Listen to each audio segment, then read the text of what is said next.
Oh, geez. I think Justin just froze. What's up, guys? I think Justin is froze. He was having some issues before he got on with some internet issues, and I think he's still having them because all I see is a frozen picture of Justin. If people can hear me talking, let me know. Otherwise, I guess it's me that froze off. Oh, man. Ocala, Florida from Speedway Audio, man. That's pretty cool. Although I hope that you are out, although I don't know where Ocala, Florida is, but I hope you're out of the way of the hurricane because no one wants to see that at all. In fact, I have some friends there, and I've been messaging them about that as well. All right. Looks like Justin has completely dropped out. I'm glad Brian can hear me, so you guys can hear me. Oh, Jason is from Ocala as well. Okay, well, guys, I hope anyone that is in Florida, I hope you guys get out and are safe from the hurricane. Something that I was just thinking about the other day because I have some friends that live in Florida, and anytime something like that comes, it's pretty scary. Yinsburg, Pennsylvania, the land of the Pittsburgh fans. So Mr. Steeler fan Andy is with us. No, he's been a big Steelers fan. Although me and Andy were just talking about how they need to have a new quarterback, maybe a quarterback changer. So, all right, guys. So today it's kind of actually interesting. So today I actually went to Ikea, and this is going to be talking about what we're talking about today. I went to Ikea, and we bought 4 new bar stools. Now, why am I telling you about the 4 new bar stools that we bought? Not because I think anyone needs to go to Ikea and buy 4 new bar stools, but if you've ever built Ikea furniture, they always make it like really easy to assemble, simple to assemble. Makes it such a time-saving space right there. But some of the tools that they have are awful that come with it. So one of the ones that came with it was almost like an Allen wrench, but it was like a squiggly Allen wrench. So it was like, almost like an S or a Z or whatever. And I'm telling you right now, man, I wanted to take that out and just cut it off and stick it on my drill so that I could just go ahead and assemble some of the screws and just drill them in real fast to make it much faster. After a while, my hand was getting just really like chapped from it. Hey, Justin's back. I think I'm back. We'll see how long I'm back. I don't know what happened here. It seems like I tried switching over to a mobile hotspot, and I tried switching back to my in-home Wi-Fi, and everyone in the house says that nothing's working. So yeah, I'll hang out with you as long as I can. Who all is in the chat? We got a good crowd. We got Mullen Performance Audio in here talking about IKEA furniture. I agree with that. We got, so we were talking about IKEA furniture because I just bought some IKEA furniture. Hi, Jason. And I mentioned that because, there's some things that they could have done, even though they're already pretty good at time saving. There's some things that they could have done that save some more time and money. And I think Mullen hit the nail on the head. They could have added some glue in there to make it last longer. I think that would absolutely make a difference. Me and my wife were talking about that as well. Hey, Stu, good to see you. And a good crowd here. We've got a great crowd in the chat. The usual gang is here and some people I don't recognize. Good to see everybody here. Hello, Sound Dr. Oli. I don't know how you're pronouncing that, but yes, Brian, I am back. Hello, A6. That was a fun start to the live stream. It burned 4 minutes. I know. I tell you what, I like IKEA. We have some towels from IKEA that are huge, and I'm a big dude. I'm 6'4", and so it's hard to find a towel big enough to dry off properly. But IKEA has some massive ones, right? And those are nice. So we bought some IKEA cubes to put in the kids' rooms and stuff. So yeah, those clacks are nice. We have them for all of our game storage stuff. There's certain things I like at IKEA, and there's certain things that I think are significantly overpriced, and so it's got a mixture of both, but in general, I don't like IKEA. Actually, there's just a few things I do like there. I gotta stay out of places like IKEA because I would spend way too much money there. It's cool stuff. It looks cool. Brian Steele, glue would be a disaster for idiots like me that always end up putting at least one panel in the wrong way. And you know what? That's exactly what we're going to be talking about today. is how to save time, how to save money, and part of it is actually, and that's part of what we were going to be talking about today. So that's actually really funny. Yeah, that'd be funny if they did make subwoofer enclosures. Yeah. Although they would probably blow apart. Yeah, I'm about a 2.5 or a 3 hour drive to the nearest IKEA. They're never nearby. Oh, thank you, Sean. Sean likes my hat. He's right. It's a dope hat. Yeah, thank you. So, Nick, I proposed this topic for a reason. And that is because sometimes I feel like I am hemorrhaging money, and sometimes I feel like Yeah. I'm wasting time. I'm in the middle of planning out what I hope to be a large build and kind of converting my truck into something that can be used as a test bed where I can pop subwoofers in and out, do an SPL test, and just make better content for people. And so I'm always looking at tools and gear and equipment and trying to figure out how can I afford all this stuff? Yeah. And And you're right. how can I save time? Because time is extremely valuable.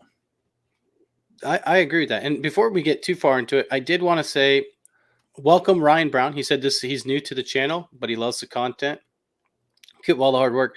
So Ryan, man, it's great to have you on board. We're happy to have you. We're happy to have everyone here, to be honest with you. We love hanging out with you guys, and hopefully we can teach you something. And if not, hopefully you guys can teach us something. You know? I mean, that's what the whole community is about, is learning from each other, learning from our mistakes, helping others not repeat those past mistakes, and hopefully saves you guys some time and money, at least with this episode. So I grew up working on things because I grew up on a farm. And so I never had been afraid to grab a wrench and work on things. And then one day I was trying to replace a thermostat in a car, and I snapped off the bolts that held the thermostat housing together. And I was going back to school at the time, didn't have a good place to work on things, and just kind of had my set of ratchets, and that's all I had. And I was like, that's it, I'm done. I haven't done much car repair on my own since then.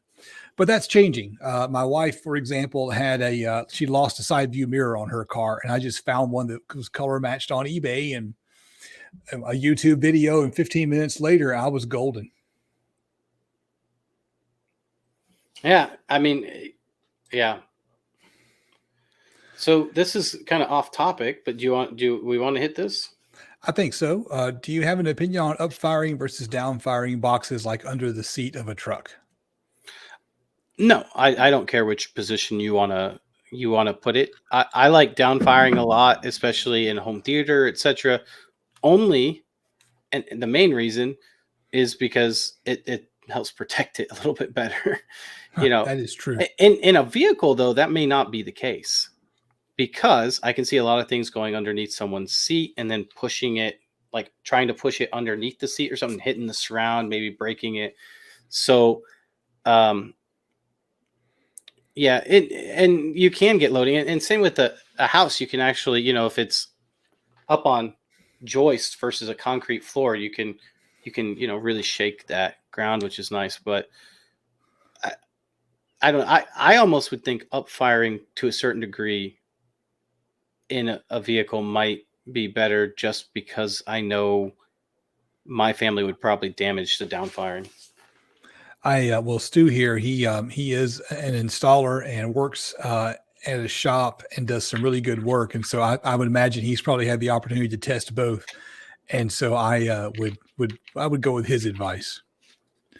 Yeah. Well, and there's no wrong answer, I don't think there. You can do it either way. I mean, that's kind of the advantage of DIY, is you get to build it the way that you want to. Brian Steele. You can read that. I'm too busy laughing. And Brian said, hey, you're not a certified DIYer until you've cut a panel down to make it fit, only to subsequently discover that you were trying to fit it in the wrong location. And we've all done that. I've done that numerous times. And believe it or not, in fact, I'm going to share my screen in a second, because I'm going to tell you what. While you're sharing There- the screen, I've done that very same thing. When I built the test box for those polyfill and small box test enclosures, I was putting them together and they were all nearly the same dimension. And I had a box about halfway together and I had to rip it apart and pull the nails out and been there, done that. What in the world have you got here? All right. Have you guys seen this? This is a free website called Cutlist Optimizer. And this is by far one of the coolest websites that I think everyone should know about. I'm not sure if you can change the units of measurement, by the way, because I've never looked into it. There's settings here. So let's see. Yeah, you know what? I'm sure there is probably a way to change the units of measurement, but I don't know. But let's just say you wanted to build something, right? So let's say you want to build a sub box and you wanted a 24 by 24 inch panel and you needed, let's say, 3 of those.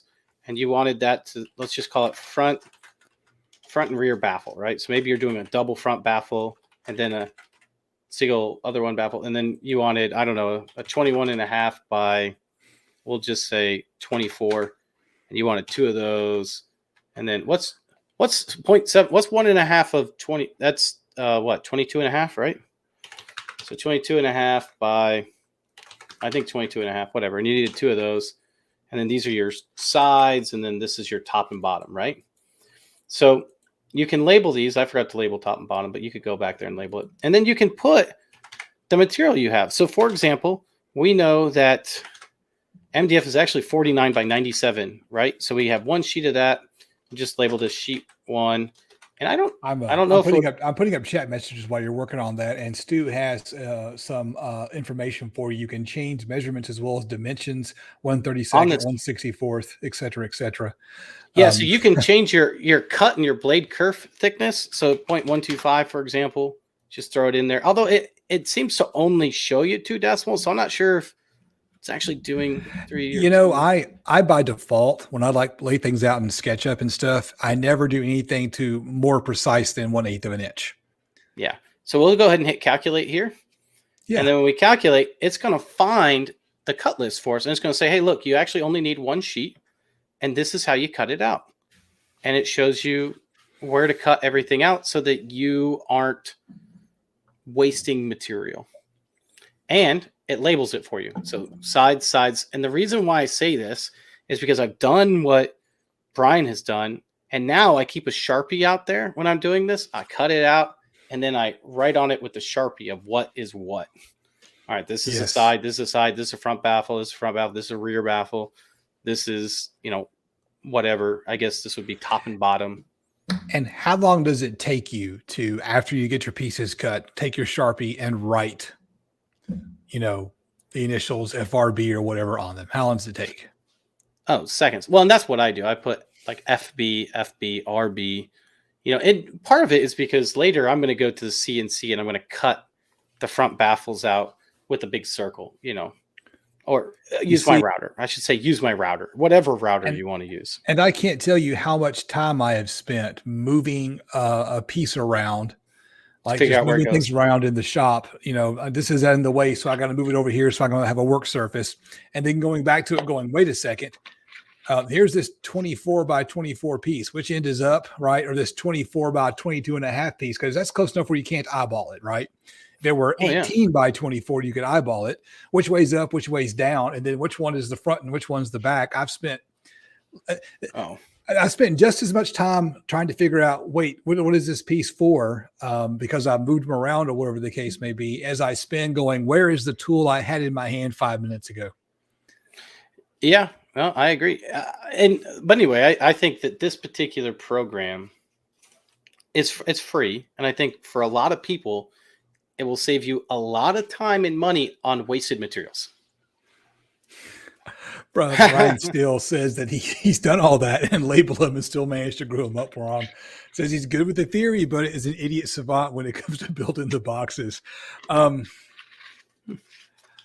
So, I understand what you mean, but I'm also familiar with your work, and I think that you're a genius. So I'm confident in your ability to put boxes together. You're just being what we call a normal human being. And Joe's got a cool comment here, if I can get it to pop up, that I should build a taper jig for the table saw. So I actually bought, and this is one of those things that's on my list of ways you can save money. I bought the micro jig dovetail kit that you can use to make the dovetail clamping sled, so that I could basically turn that into a taper jig for anything. And what it has done since I've bought it is it has sat and collected dust, as because I've had time to get out and get to work on it. And that was going to be one of my money saving tips, and that is, don't buy things that sit in a drawer and collect dust and you never get around to using it.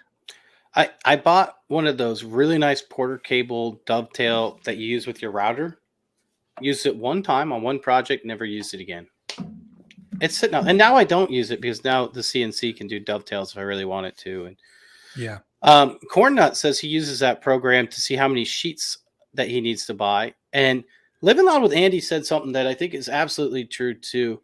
Is just because like at the end you see that you need like 2 sheets of MDF. If you need exactly 2 sheets of MDF and you're not giving yourself any leeway for a mistake, you should probably pick up a third one.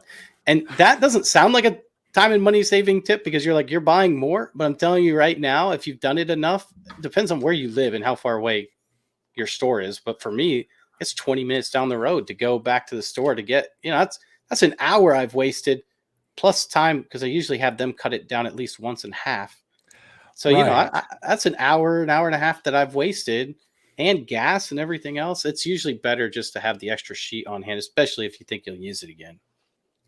Deviant for life is right. How many times did you cut the piece or else you forgot to account for the width of the wood or the kerf of the blade? Right. Mm-hmm. And Andy's right. They ought to sell 10 millimeters in 10 packs. In fact, Harbor Freight has like a pack of like assorted 10 millimeters that you can get, just various sizes of 10 millimeters. Brian Townsend's kind of like me. I'm a tool junkie. If I think I'm going to need it, I'm going to buy it. And here's the deal. I think this is another, we didn't talk about this, but I did put this up here and I want to show this off. And I want to get your guys' opinion on it too.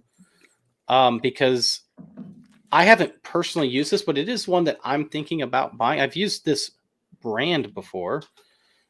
While you're pulling it up, I'm going to read a comment from Mullen Performance Audio. He says he just glued $200 worth of plywood together to make one baffle. That's what happens when you're making a big SPL build. You've got to spend $200 worth of plywood just for the baffle. Oh yeah. Ouch. Oh, there it is.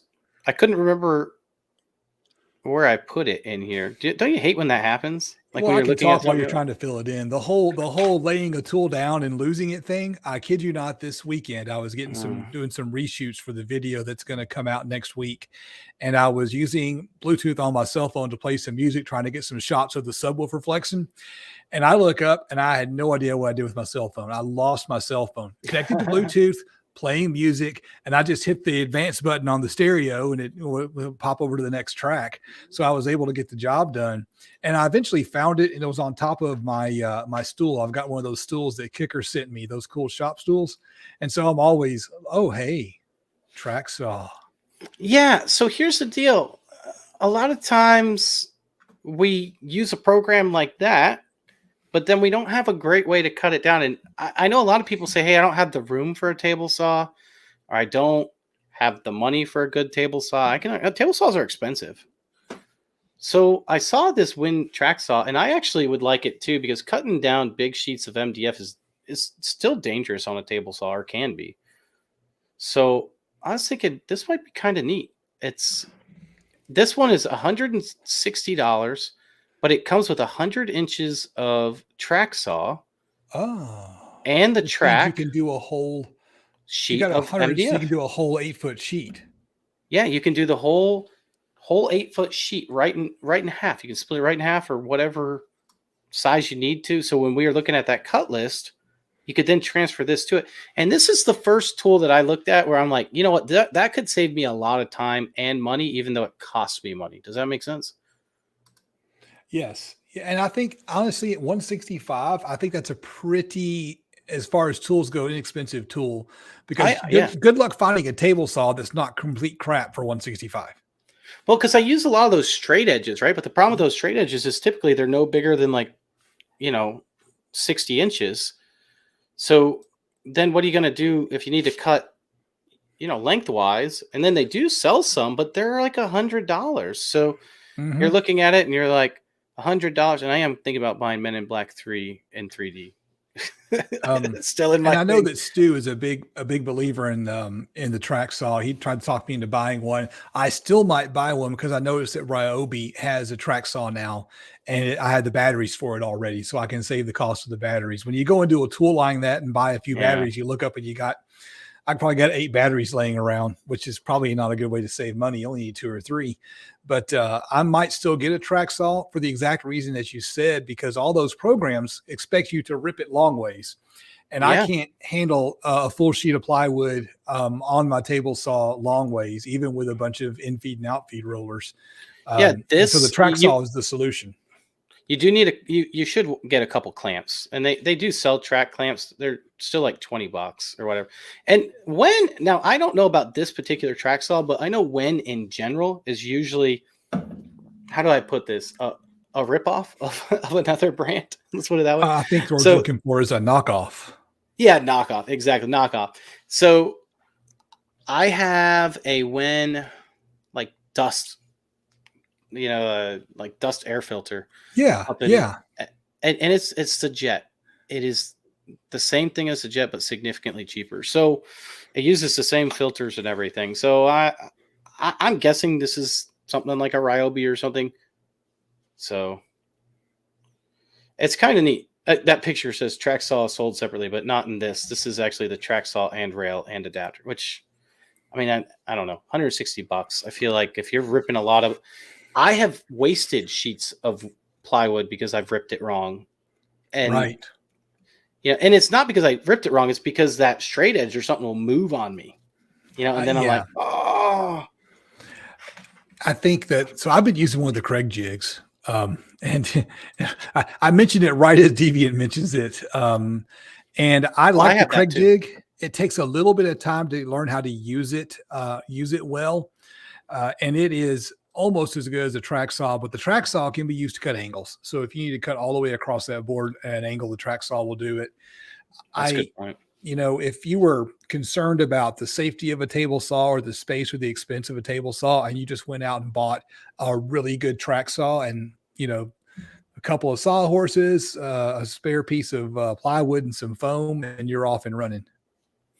Yeah, panel saw would be nice too. Yeah, yeah.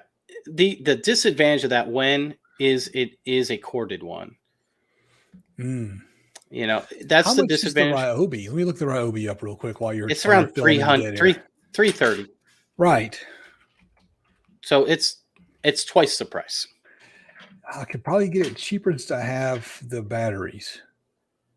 All I right. don't think This that was included the supposed to be batteries. about how to save money, not more things to spend money on. So stop giving me ideas. But yeah, but I'm telling you, like that is a way that I think you can save money. A sheet of MDF now, 3/4 inch MDF is Yeah. $60. $60. If you mess up 2 sheets of that MDF, you've already almost paid for this thing. Right. I mean, that's where I'm coming from. I'm with you. Yeah, Brian Steele said it too, and I agree with this. A DIY circle saw guide. Oh, you know what? I've never ripped my ply with that, but I think a circle jig in general is another way you can save a lot of time and money. What do you think about that? Well, the um a circle jig or a guide, like the Craig jig.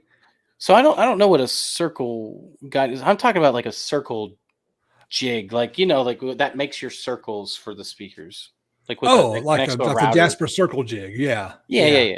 yeah. One thing I do with that one, and this is the thing that takes time, but in the long run, I feel like it probably saves me some money.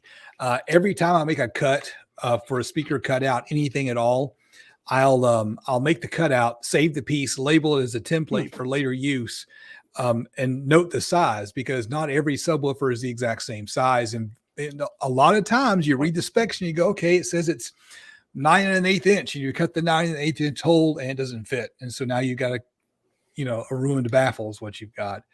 And there's manufacturing tolerances, and we've talked about this. I didn't Right, put any of right. these down, but a rabbit bit can save your life there, because if you cut it a little bit short, you can take a rabbit bit and enlarge that, as long as you have a router. So I think a router rabbit bit, and circle jig are three things that really save you time and money. If before we go on, Richard Dillon said he has the Ryobi track saw, but the track is only 55 inches and he can't find extension. That's a problem. Yeah, that's a problem. That's not going to do the job, because you need the track saw so you can rip it long ways, 8 feet. So, and even if that was the case, you're looking at 330 for just 55 inches, and then probably another 100 for the next 55 would be my guess. So Craig has two of these things. They have one called the Rip Cut, which is what I use. And then they have one called the AccuCut. The AccuCut is like a track saw, and it has the same kind of sled that you mount the circular saw in.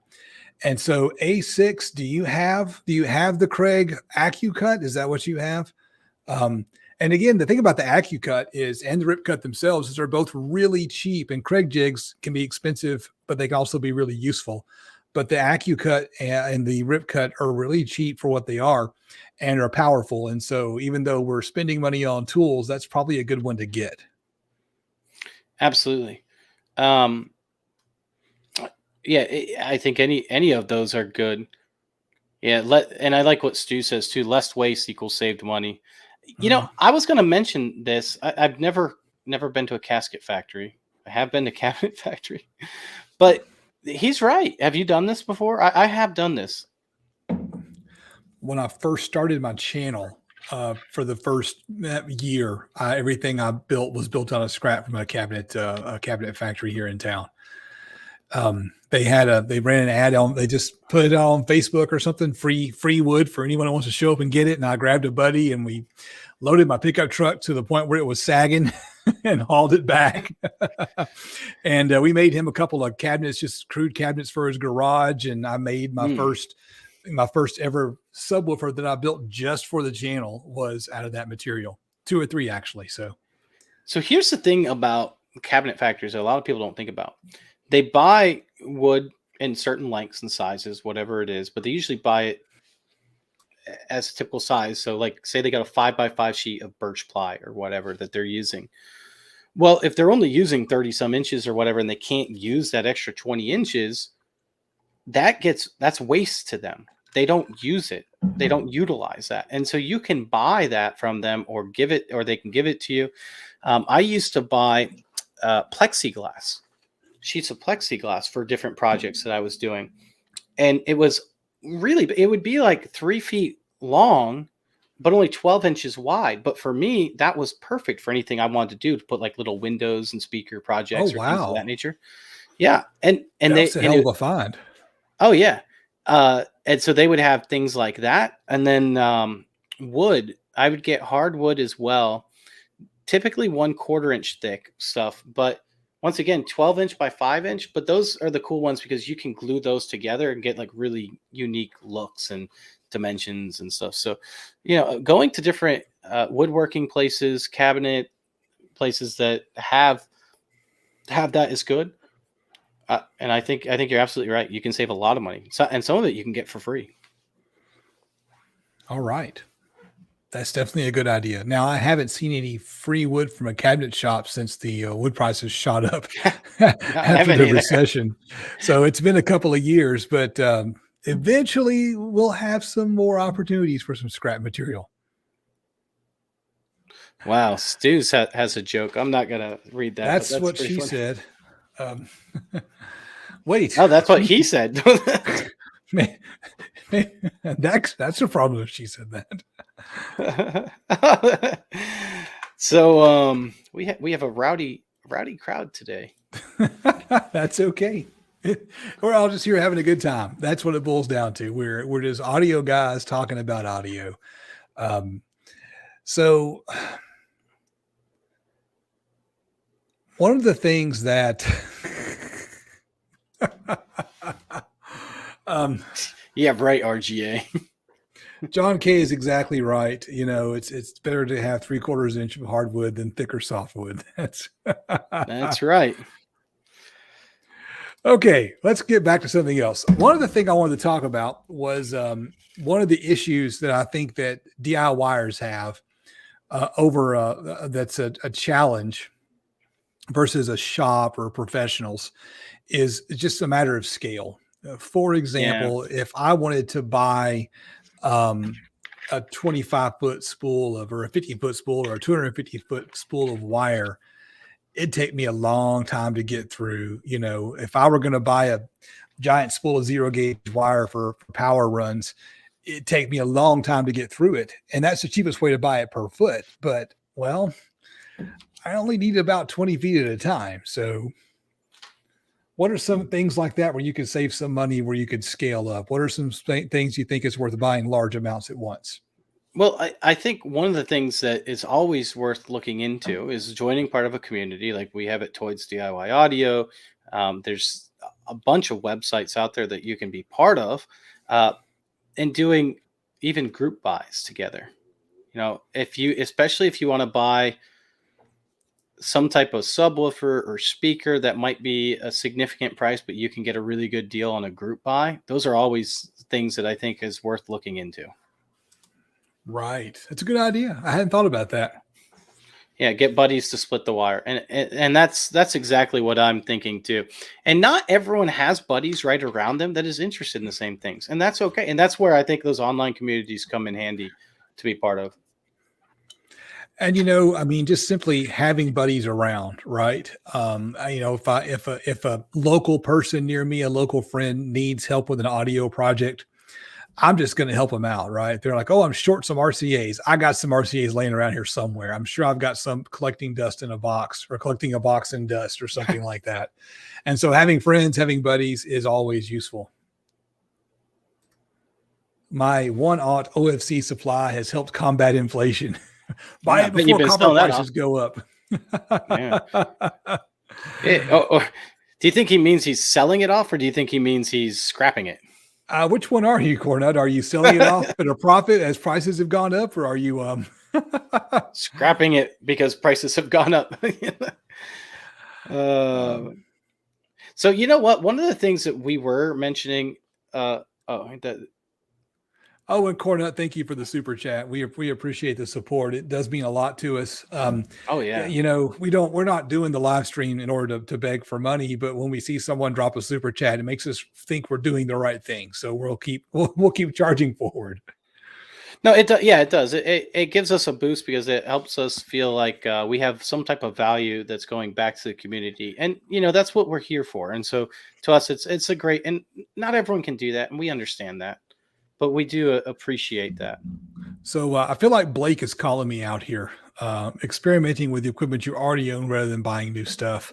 I think the most expensive thing I have is this door right here, because behind this door is where I put all the stuff that I bought that I'm not using.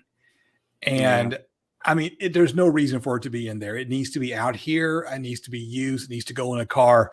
It needs to be hang on a wall for decoration, if nothing else. I need, you know, this closet is the most expensive thing in the house right now. Well, probably not, And but that, you know, and you that's get what I exactly mean. why.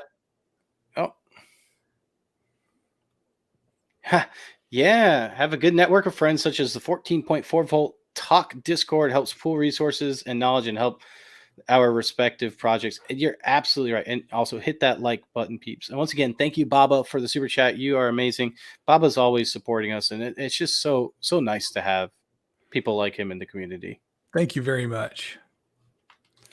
I want to show this off because we skipped over one of the most important parts of like saving money. Do you want to share my screen real quick? Sure. Oh, whoa, dude. What So the hell? yeah, this is a 21-inch subwoofer box that I'm building. It's something that I'm actually working on currently. It's a design that I'm working on. And I'm going to show you guys this here in a minute. But this is one of the ways to save money. SketchUp is a free program for anyone that's not using this commercially. Okay. And so you can download this and play with this, and you can map out your project so you can figure out where your cut holes are, where they're going to be, how big they're going to be. And then you can even make sure that it fits together so that later, later you can actually see it work together. So like, for example, I can take my bracing here and move it aside. Dude, that's sick. Yeah, and all these bracing I had designed so that they will actually interlock, so you can see them actually interlocking together. And so, I was going for a very stout box when I built this. stout box. But then you can remove them, or you can, hide things like I was doing earlier. But then I can take an interior look, right? So I can hit my bottom. Let's hit my rear baffle, and let me put the other side up. And you can see that everything is touching. I don't have any gaps. Now I can throw the other side on. Once again, no gaps. Now I can throw the top on, and I can make sure that these are all the right size. And I'll tell you, the first time I actually designed this, I actually had an issue. When I looked at the rear baffle, I looked back here and I noticed that these were overlapping. And I realized that this one I'd made 3/4 inch, but these ones I'd only made a 1/2 inch. And so I was like, oh no. So then I had to redo that. But that's good because I figured it out ahead of time beforehand. And go ahead. I was going to say that exact thing. I find that when I draw something in SketchUp and spend a lot of time kind of focusing on it in SketchUp, I know how it's going to go together before I start putting it together. Yeah, So, and you can transfer this into like Cutlist, right? yes, So for example, there was a my SketchUp plugin for Cutlist. yeah, well, and even if you didn't, you can just put it in here 21 3/4, because you can go in Mhm. here with your measurements and take a look at 22 1/2, and then you'll know how to cut your box by just transferring these over. So I highly recommend SketchUp. It's free. Someone had also asked, how do we what do we use to model our subwoofers? And that's WinISD for free. So that's another one. But we kind of skipped over that because I think most people know that already. But yeah, I would highly recommend people try SketchUp, learn it, and I think that you'd be amazed at the types of things that you can do with it. And I think it will save you a lot of money in the future. You can also create components with it too, so you can scale everything up within that component. So the create component is handy because if you had a symmetrical box, the sides were the same. You can make a side a component and then just very easily replicate that. Here's what I'm working on right now in SketchUp, a skinny box. And it's so handy because I can take things apart, move things around, go into the tags, and like just delete the Mhm. baffle, that kind of thing, and just rearrange things. It gives you a chance to visualize it, spin it around mentally instead of just standing out in the shop going, "How does this stuff go together?" Or try different designs. You can Right. build one, decide if you like it or not. If you don't like it, build something a little different, and then you're not wasting all your money. Oh, excuse me. You're not wasting all your money on your material. And this also helps you figure out the angles, so you can go in there and figure out what angle you're supposed to cut that at. Where other programs. Well, I think as well you can export these as STLs. I've never done that, but if you do that and you use like a CNC or 3D printer, and this is smaller scale, should be able to utilize that to be able to make it 3D printer, 3D printed object, or CNC cut it out. Do you work with plastic much? Like this 1/4 inch sheet, some of that kind of stuff. Do you spend much time working with that? No, I don't. So it's this is handy for making your mounts for your fuse holders under the hood. It's handy for making a mount for a tweeter, that kind of thing. And and so, but the issue with these things, it's a 12 by 12 piece for $21. So this is $21 per square foot. And that adds up in a hurry. And this is one of those things that it's cheaper to buy like a 4 foot sheet, 4 by 4 sheet or something like that. But that gets to be a big chunk all at once.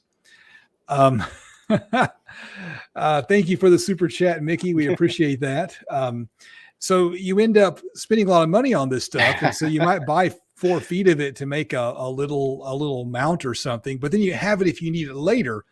But also you have this money invested in it, so you need to use it instead of just let it sit around. Yeah, I don't know that I would use it for much.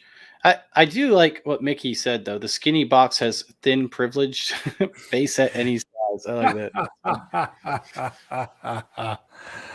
that. And you know what? 25 Hertz to Life asked me a question, and I didn't realize it because I was sharing my screen. He said, "Hey, are you using Walmart pillow polyfill on your box? That box I just showed."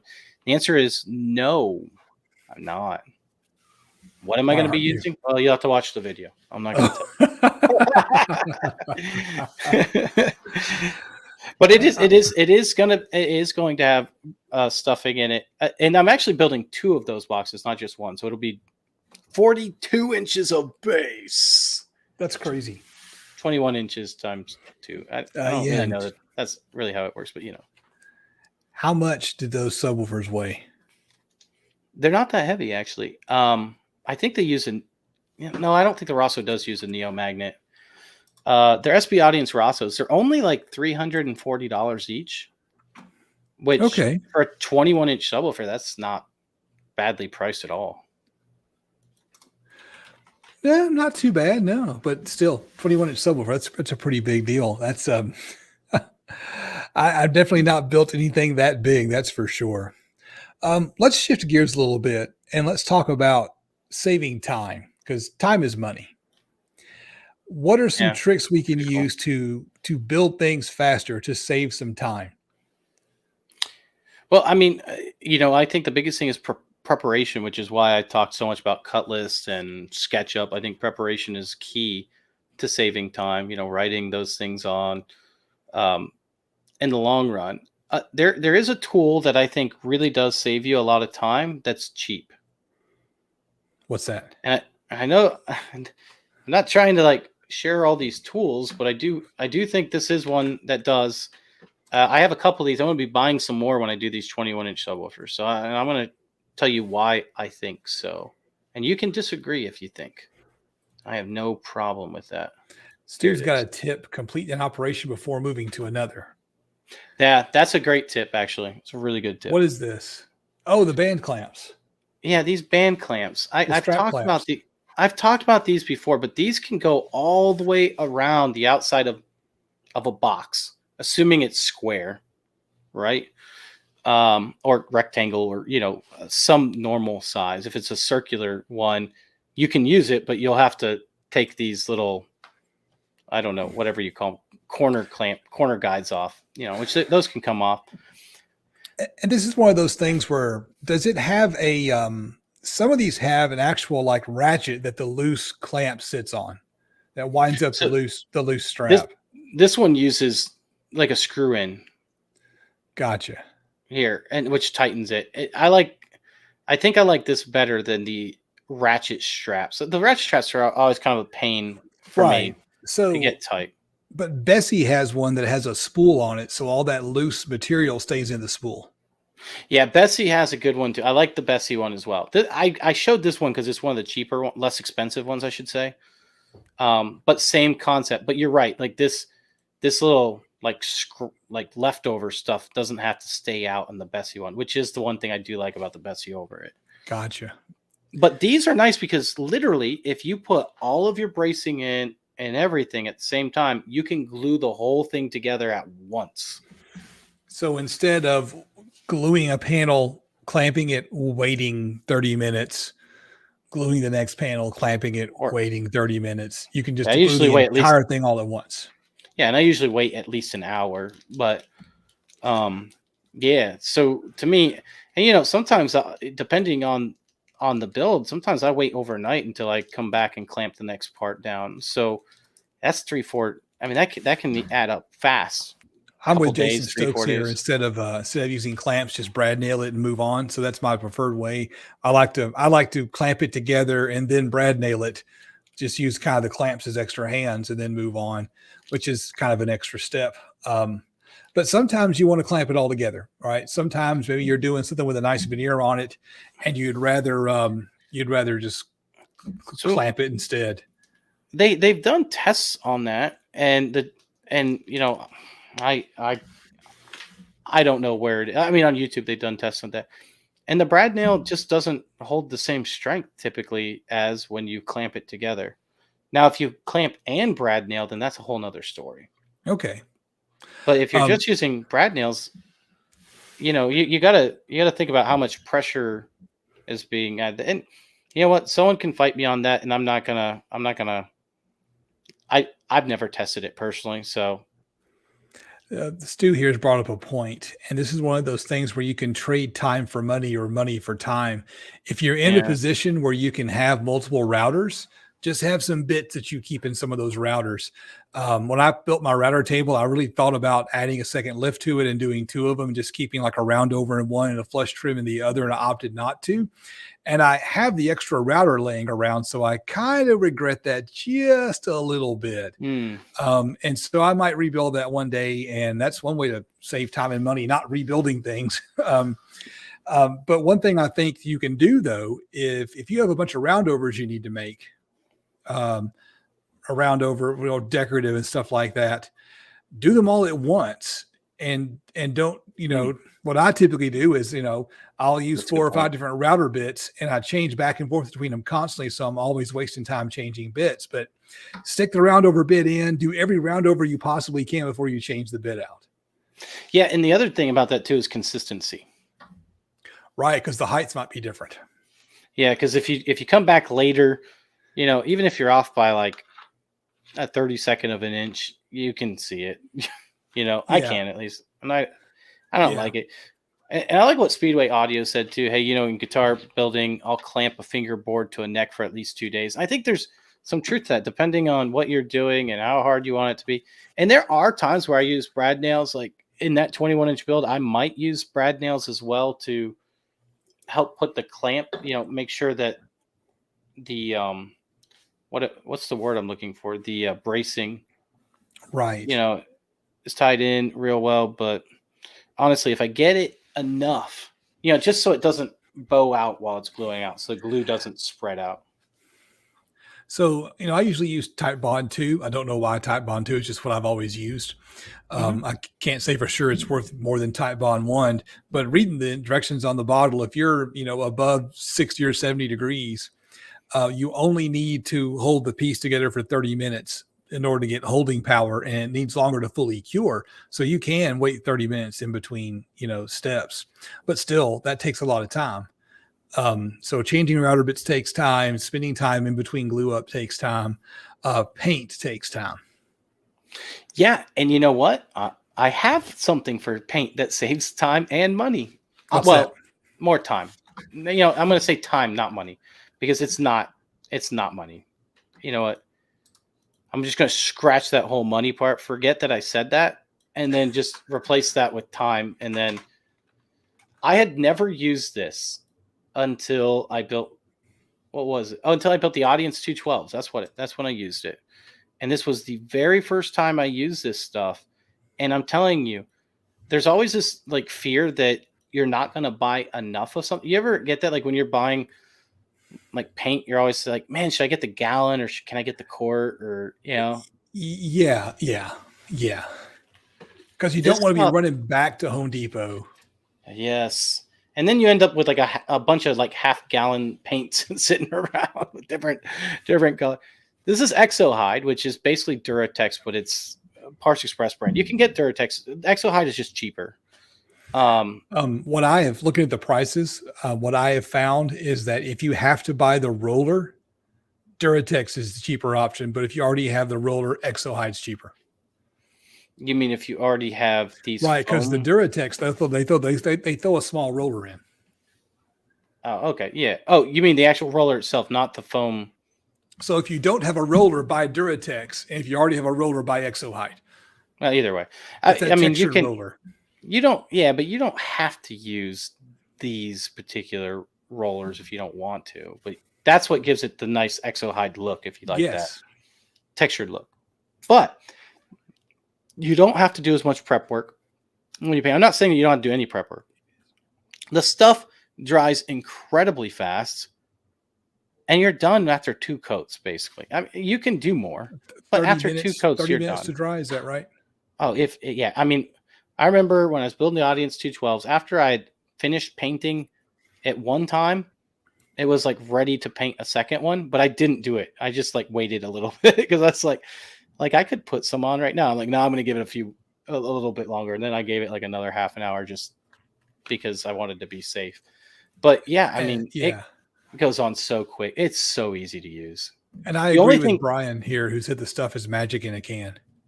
it is, the only thing that I recommend is you see how like they're showing these speaker cutouts? Mm-hmm.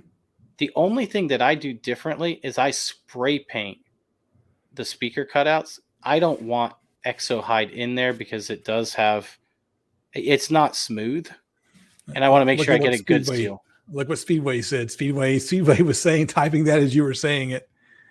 Remember to use Oh speaker yeah, gaskets on the bedliner or you'll leak. Yeah, absolutely.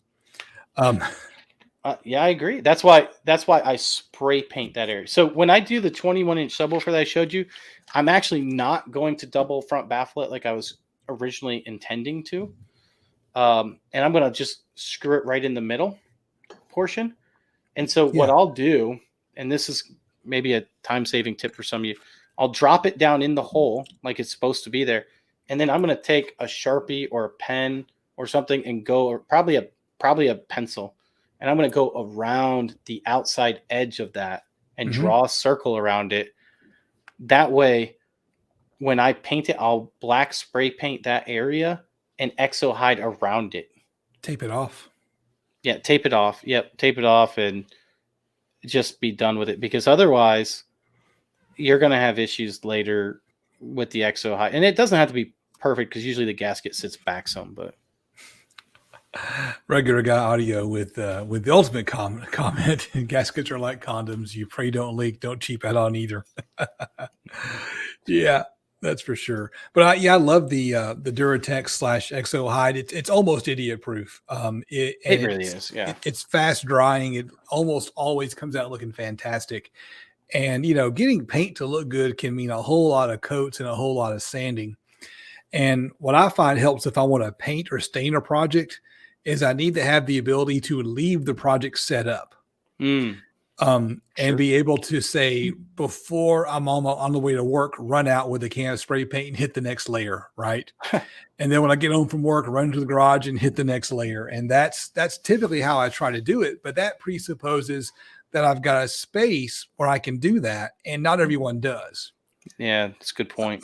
I didn't have a space where I could do that until recently. And when, everyone wants to use the garage for whatever, and the cat's in there and you get cat hair in the paint, it's kind of hard to, it's hard to get it done. So that's one challenge a DIYer has, because a lot of DIYers don't have a dedicated space to work. They're sharing it with a car or other family members. Oh, or all those, or it's your yard. Cornut, I feel Yeah. Cornut. I work in a carport. I always get bugs on my paint. There's nothing worse than getting bugs in your paint. Yeah, it really ticks me off. I've done that for sure. All right, Stu's Custom Shop says, "Hey, I use a 3/8-inch nap standard roller with Duratex." Yes, I saw that.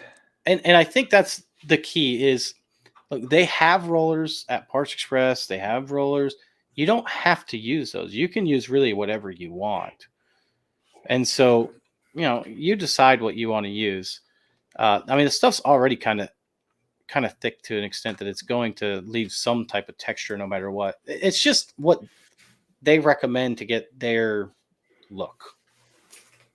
And that's what I should say, their look. Yeah. It's a good look. I like it. I do too. Yeah.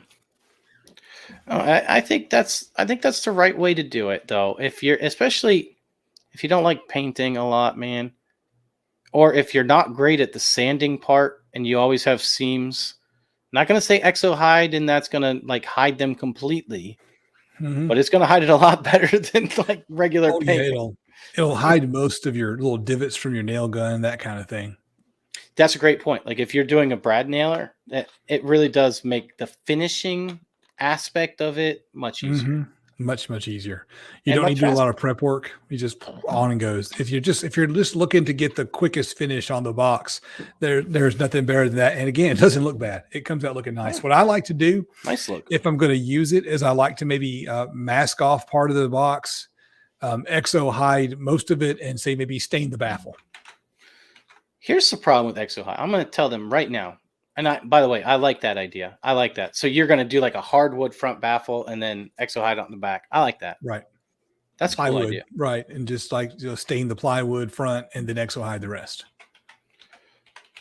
So the only reason why I would buy, because you'd mentioned buying Duratex over Exohide. And I'll tell you the only reason why I would buy Duratex over Exohide. Duratex has a white one. Oh yeah. And people might say, well, I don't want white. And I don't want necessarily white either. But the white one can use water-based dyes.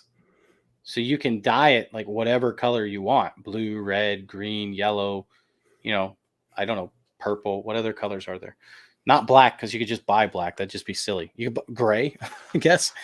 So for me, I'd buy the Duratex white. And I really hope, I need to talk to because Exohide, I believe, is a Parts Express brand. I need to talk to their engineers and be like, can you guys please make a white one just so we can dye it? Because I would love to just get some water-based dyes, make one. I don't know. What color would you make yours if you could color anything? I would do blue because that's kind of my channel color. Blue. Yeah, I mean the blue background isn't by accident, right? I just kind of just blew everything. Everything's blue, I don't know why. It just somehow landed on blue. I like what Brian said. Get yellow Duratex and coat the uglies. They need it. They do. One thing I mentioned before was yeah, that's what I would do. I'd do pink. One thing that I mentioned before was having a dedicated space.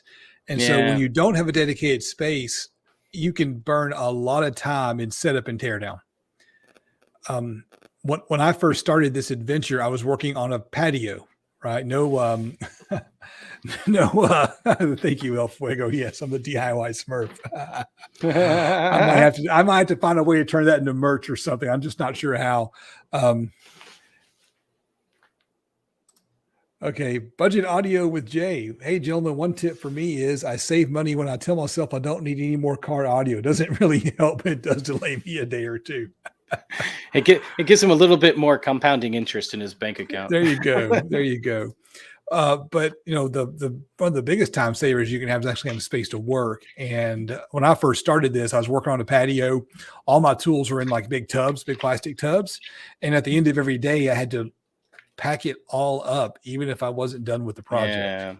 Yeah. And so I'd be exhausted after working out in the heat all day and then spend, an hour cleaning everything up. So this is where Facebook Marketplace really comes in handy if you have a yard, I should say, assuming you have a yard. Because I don't know how many times you can get like free or really inexpensive sheds as long as you move it. Oh. Yeah.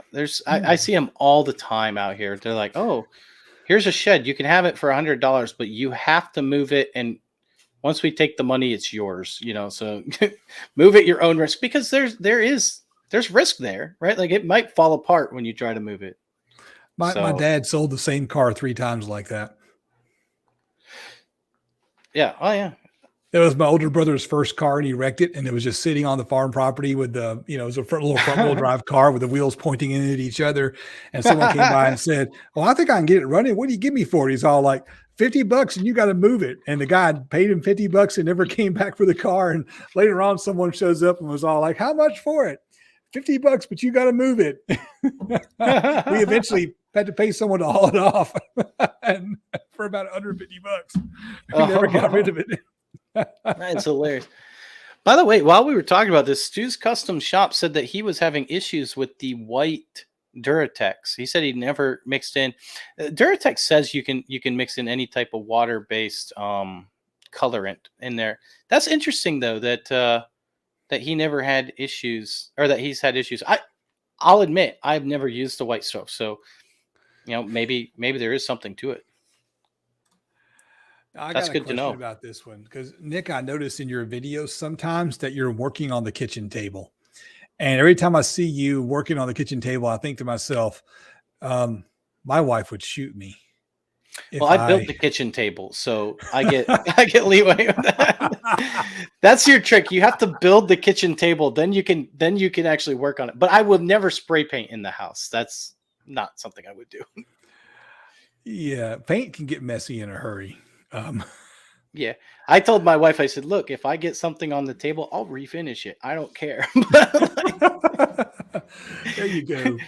my wife says the same thing because someone's like, I can't remember who it was. I think it was my dad, actually. My dad came over and was like, you're letting him do that on the kitchen table?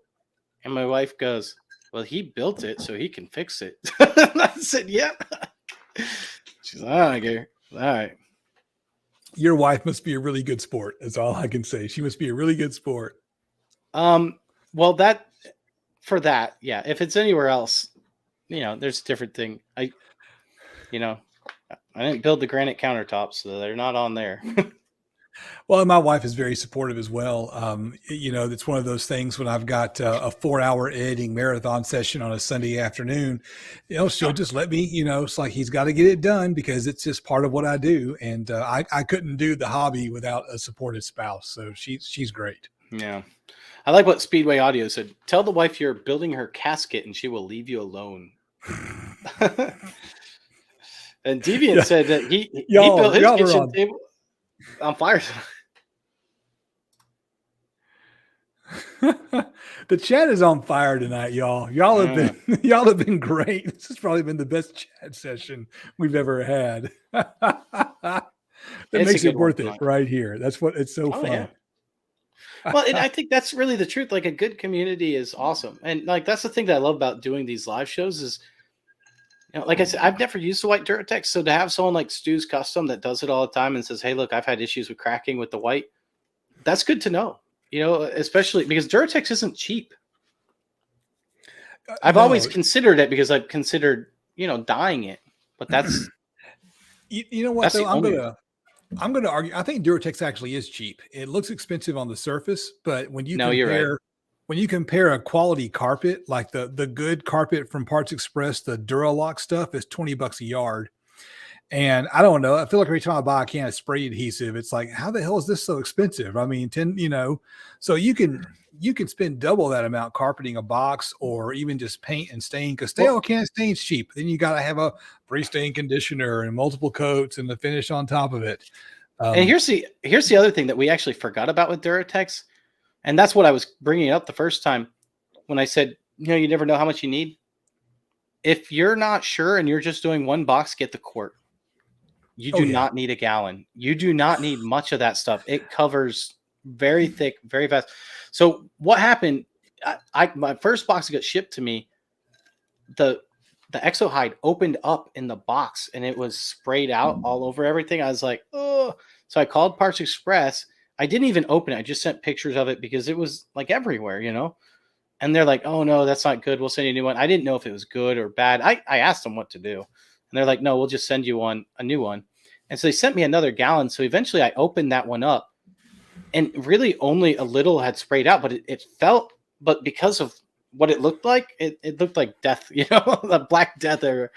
And I still have a whole new gallon that I've never touched. And I've done the MX-15, I've done the Audience 212s, and I still have over probably 3/4 of the first gallon left and a whole nother gallon. So I got like 1 3/4 gallons, and that's done 3 really huge boxes. I think one's 5.3 cubic feet, actually bigger, and then 6 some cubic feet, and I think so are the towers. So was that like 18 cubic feet? That's a lot. Just for a normal size 12-inch subwoofer box. Two of those per can of Duratex, plus there's some left over if you want to Duratex one panel on another box or something like that, or Duratex some edges for contrast. So I've never bought the gallon, and I kind of feel like it'd probably dry up before I used it all. Yeah, and I think you're typically right. I would tell most people just buy the quart. And that $45 quart or whatever will probably last you for 2, 3, 4 projects. Yeah. I mean, it's absolutely. It's at least 2 projects, maybe 3, depending on how much you use, how big they are. And, when you look at it like that, it's not that much more expensive it's competitive with a lot of other ways of finishing a cabinet. Now I got to ask Brian. Brian said he finally finished his first gallon of exo hide. Brian, how many speakers did you coat with your exo hide, or how many coats did you put on a speaker? I just did one, but it was 35 coats. I'm curious for real. One set of towers with 4 driver subwoofer, 3 sets of desktop speakers, and 2 small subwoofers. Wow. And it came out. It's nearly idiot proof. Nearly idiot proof. I mean, you would have a hard time making your box look like crap with that. I agree.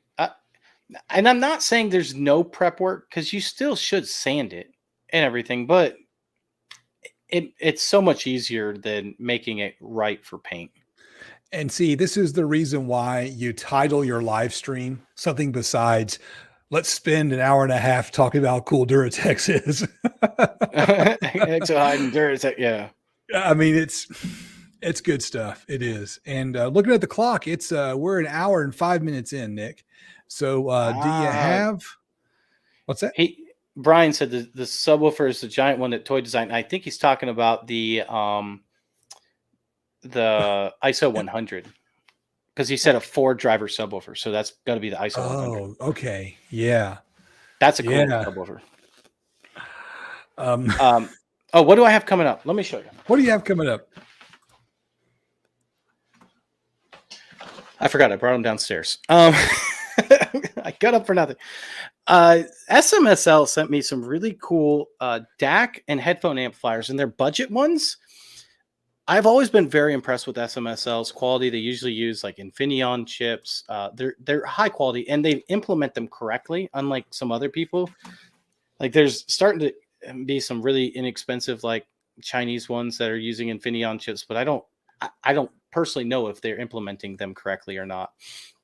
But Infineon's very, very high quality chips, and everything that they use is very high quality in them. So I got a headphone amplifier and a DAC that I'm going to be reviewing this week on the channel. So if you guys are interested in those, I think they're going to be really cool. So I'm really excited about that. So that's awesome. And so I was pulling this up. So this is what I've been working on. I finally got can y'all hear the audio on your end? No. This is the NVX thin subwoofer box. I finally got it finished. I kind of botched the carpet up. I'm not good at carpet. But I thought this box came out great, and this little 10-inch subwoofer performed much better than I thought it would. I just wasn't expecting much out of a 10-inch shallow sub. I want to point out here, this is one of those cool tools that I bought. I bought the Harbor Freight Icon brand light bar. So it's a bar that stretches across the car, and then it has 2 spots to magnet on these lights. And those things are stupid bright. And so I didn't have any of the lights on in the garage when I did this filming. And you can just kind of see how it's just like the lights is washing over things. But I finished this box up, and I was really shocked. How loud do you think a single 10-inch that can only handle 350 watts can get in a little 1 cubic foot enclosure? How many dBs would you guess? 132.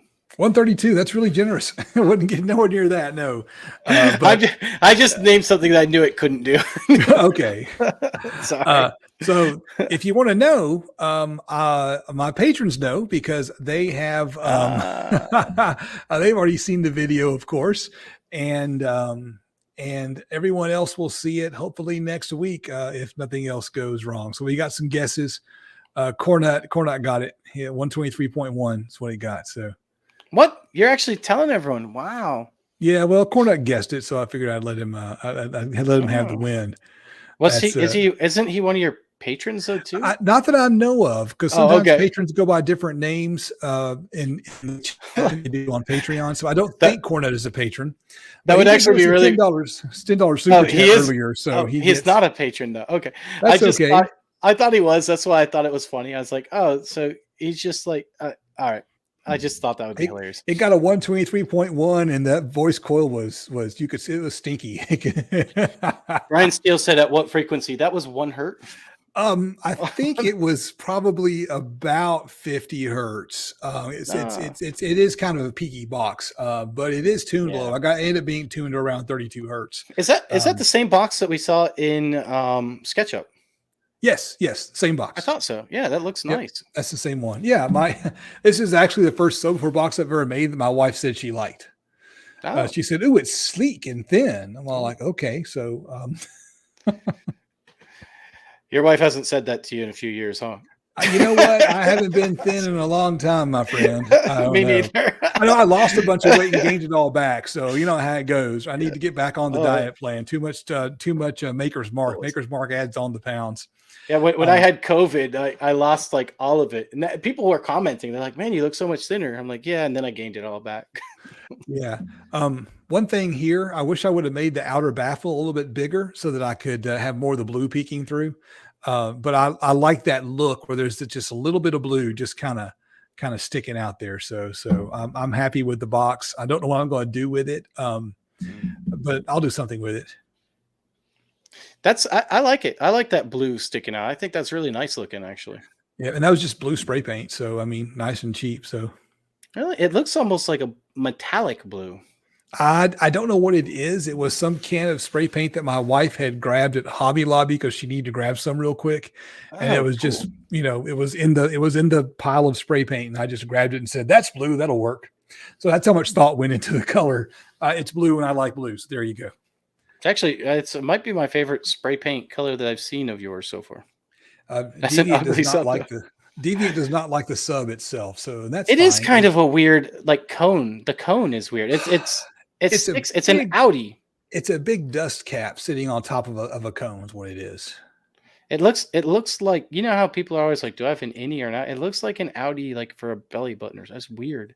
Yeah, It yeah. is weird. It is weird looking. I agree. Well, a lot of these shallow mount subs go with the same look. It's almost kind of like there's this rule that says you got to make your shallow mount subs look goofy as hell. Don't some of them have? I swear I saw a couple that were just flat though. I know the JL does a similar thing. No, But I don't know. Like I I said, might be wrong. I haven't looked at shallow mount subs in so many years. I could be off. David K, thanks for joining us. We should probably wrap it up. I don't have we anything else to say. Yeah, Y'all stop stay talking, tuned. Justin. All right, y'all. We'll see you on the next adventure. All right, see you guys later. We're out.